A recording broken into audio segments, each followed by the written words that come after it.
La question était de savoir est-ce que dans la crise économique qu'on connaît depuis 2008, il y a des pactes sociaux qui se mettent en place pour résoudre la question. Beaucoup de pactes sociaux ont été signés dans les années 90 par un certain nombre de pays, en particulier pour rentrer dans l'Union économique et monétaire, mais le constat, semblait-il, était que les pays, lors de la crise, avaient fait moins l'objet de pactes sociaux.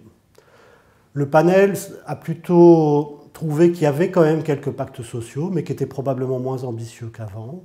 Et il y avait moins de pactes sociaux, en particulier parce qu'il y avait un affaiblissement du syndicalisme, des questionnements autour de la représentativité des syndicats, mais aussi le fait qu'un certain nombre d'organisations internationales avaient aussi affaibli le syndicalisme en essayant de faire passer des mesures de manière unilatérale.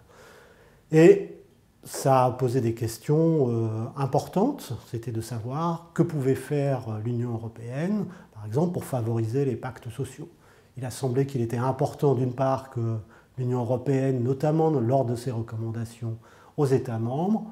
continue à renforcer les organisations syndicales en demandant à ce qu'éventuellement elles améliorent leur perception, mais que ça ne se traduise pas nécessairement par des démantèlements des relations professionnelles, comme on a pu le voir dans certains pays, et notamment dans les pays du Sud, sous prétexte de l'urgence, par exemple.